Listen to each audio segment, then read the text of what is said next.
All right, thank you very much. So we've got 14 minutes to cover the essential techniques for optimizing an e-commerce site, which is a little bit crazy because that's more like a 14-hour topic. So what I'm going to do is I'm going to blow through some key things that you can take away back to the office next week to start driving higher conversions and revenue per visit on your e-commerce site. So before we get started, I do want to let you know that my business partner and fellow conversion scientist, Brian Massey, is giving away free signed copies of his book. Our friends at the Sentient Ascend booth have been kind enough to let us crash it. So if you want a free book that's signed by another guy who wears a lab coat, stop by and see us. Okay, so the song that I played to come on, I chose it for two reasons. One, I love the fact that it says the test begins now.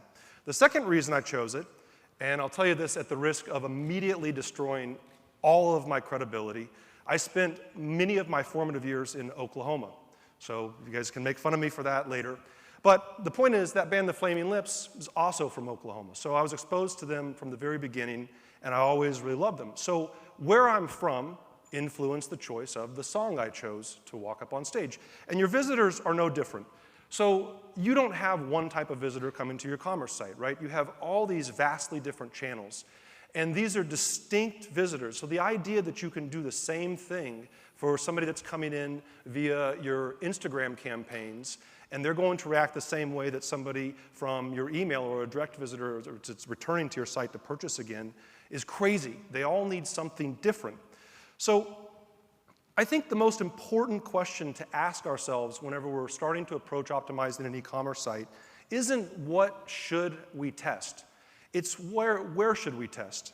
So this is really critical. And this applies to a certain extent to any type of site, but in e-commerce it's really important. So we call this the opportunity map. And basically, your e-commerce site can be broken down into several distinct sections. So you've got your home page. Other is kind of a catch-all, search results, if you have standalone landing pages, things like that. Then we get into the meat of it. Category, subcategory, product, cart, and then checkout. And of course, naturally, I only have one area for checkout here, but most of us have 2 or 3 steps in our checkout process, and you really should break it down. So the first step is to break your site down into these key sections. And then you have to do a little bit of work in your analytics. So there's really a handful of metrics that we're most interested in. So for each section of the site, I want to document and track on a regular basis the percentage of visitors and the total visitors to each section, the percentage of people landing in that section, and the raw number. Raw numbers are important. The percentage and raw number of revenue, percentage and raw number of conversions or transactions. For people that land in each section, I want to calculate the revenue per visit, the conversion rate. For people that are flowing from a higher level section, say the subcategory page to a product page, I also want to calculate the percentage of the previous step. So for example, if there are 1,000 people on my subcategory pages, and I get 100 of those people to my product pages, I've got 10% of the previous step. So whenever, like we spend a lot of time looking at our checkout funnels and saying, where's my drop off in the checkout funnel? You need to do that up higher on the site as well. And then for paid landers, I'm also interested in the cost per acquisition and the total spend. And so we have to take this and do this for every section of the site. But you don't just do this for site-wide, right? So you have to channel your inner MC hammer. The pants and the chain are optional, and you've got to really break it down. So what I mean by that is we have to segment by channel for all of these groups. So we start with the devices, desktop, tablet, and mobile, and then we want to look at new and return visitors because they're vastly different.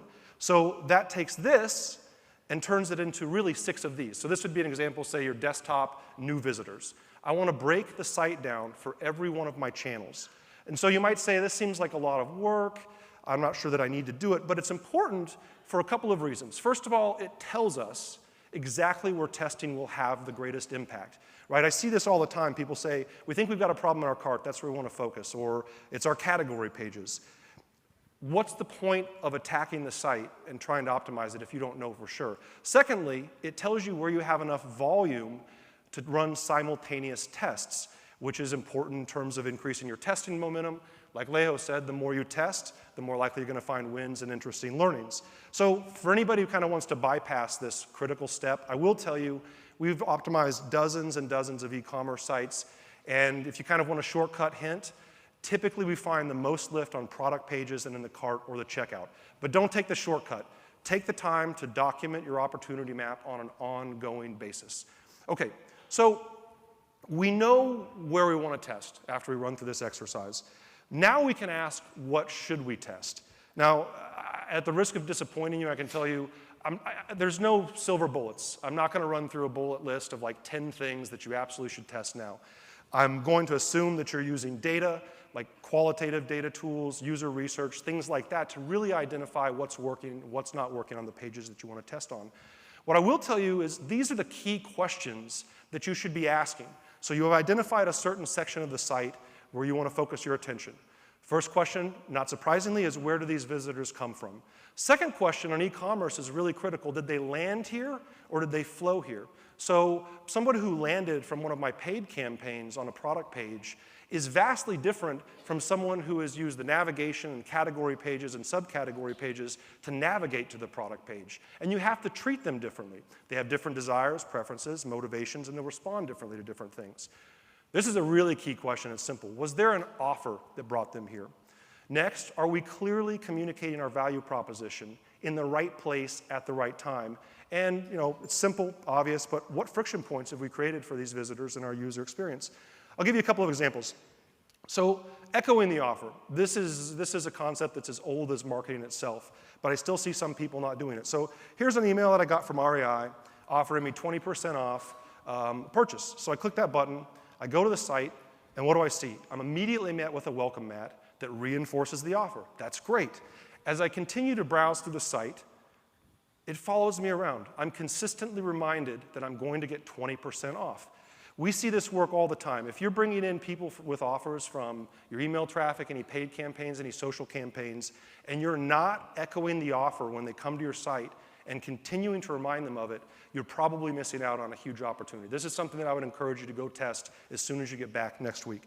So let's talk about value proposition. So here's an apparel site. They sell shirts, pants, things like that. This is the product page, typical product page.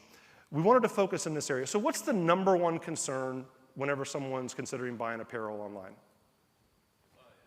Is it going to fit? Is it going to make me look good, right? So this site actually has a great value proposition. Basically, if you don't like it, it doesn't fit. It's free, no hassle returns, free exchanges, right? And they show it in a lot of places. But what we determined was we weren't showing it in the right place, right? So we're showing it in the header and the footer. When does a visitor start to really get nervous about this? Whenever we're saying put this in the cart, and then whenever they start moving through the cart. So very simple manipulation. We just added the value proposition right to the add to cart bag. So guaranteed perfect fit, simple returns, free exchanges. Simple and very lucrative. We saw an 11% lift in conversion rate and 9% lift in revenue per visit from a simple change that simply addressed one of the visitors' primary concerns right when they had it. Put your value proposition in the right place at the right time. Friction points. Okay, so this is a cart. The one on this side is the control. So the journey to get to this cart is actually really long. So basically it starts with somebody saying, hey, I think I've got a problem with my PC. And so they Google, they search for terms like speed up my PC, fix my PC, something like that. They click on the client's link, either the ad or the organic listing, and they land on a landing page. On the landing page, they're prompted to download an app. They download the app, they install the app, they run the app, it scans their system. The scan can take anywhere from 5 to 25 minutes, depending on how many things are wrong with the machine, right? So already the visitor is like invested 10, 15, 20, 30 minutes. After the scan's complete, it says, here are all the problems, and there's a call to action button that says, fix these now. The visitor clicks the button, and they're taken to this kind of what I call a hybrid cart. So this is actually a great technique whenever you've got a single product funnel in e-commerce, by the way. They're taken to this hybrid cart. Now, bear in mind, they've gotten here after a very long, tedious journey. So there's a lot of friction points along the way. So we tried a simple manipulation. The only difference between these two things right here is that there's steps on the checkout. That's it. It increased conversion by 125%. The reason why, I think, is because if you think about it, the visitor's 30 minutes in, and they want to know, okay, there's a light at the end of the tunnel, and I'm getting near it, right? How many How many more buttons am I going to have to click? So some tactical things to think about. So here's kind of a concept that we stumbled across with a test example I'm going to show you. Every one of your visitors has a click budget. And this click budget is basically the concept that visitors have a maximum number of interactions they're willing to make with you on your site to accomplish a task. If you make them break their budget, the likelihood of them continuing is very low. So I'll show you kind of a real life example. So I can't show you who this site is, but I can tell you they have 3 vastly different audiences. So they have consumer-oriented products, they have products that are like hard drives and things like that, and they have enterprise and data center products. So when you land on the site, the default is you get the consumer view. And so there's this consistent drop-down that shows the top-level categories for the consumer view. Now, for visitors that were interested in some of the other sections, say internal specialized, if you hovered over this, nothing happened. You have to literally click it, and then it would reload the page, and it would show this. So we designed a very simple experiment. So basically, if I hovered over any one of these other sections, it would give me a drop-down rather than reloading the page. I didn't have to click, just had to hover. So what do we find here? So the difference between total clicks in the control and the test variation was basically nothing, 0.3% change in clicks. But we saw a 38% increase in visits to deeper level pages. So by allowing the visitor to hover on those items and see the category links, or the categories rather, we weren't having them spend that one click from their budget, and then they were willing to spend it to drive deeper into the site. So something to consider as you're designing the experience for your users.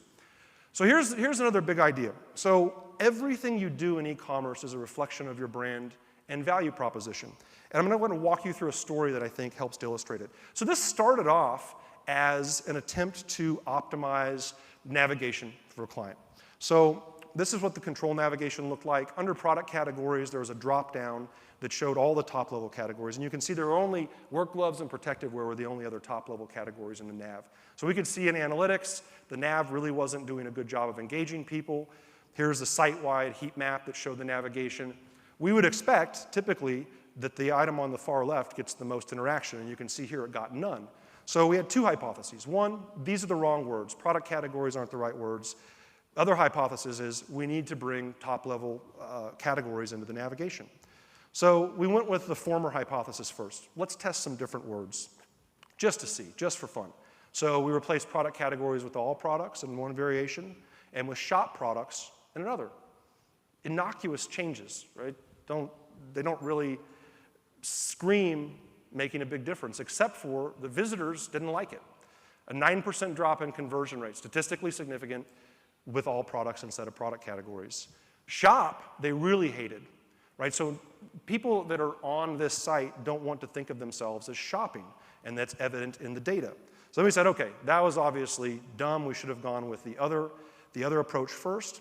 So then we brought the top-level items into the navigation. So you can see here we've got all the top-level categories. They all have subcategory drop-downs. The visitors responded to this positively. Not surprisingly, saw a very large increase in conversion rate.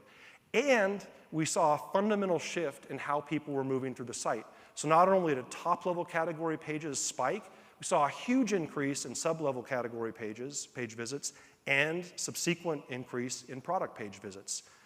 So we said, okay, we think we've got a solid foundation, and typically once you really feel like you've nailed the information architecture and navigation, at least from a foundational level, you want to go through and start testing the words and the order of them to make sure that you've squeezed all the value you can. So first test we ran after that, we said, all right, so we're calling it gloves in our control. But you can see in the header it says dependable work gloves guaranteed. This company sells work gloves. So obviously it would make sense to call the gloves work gloves in the navigation.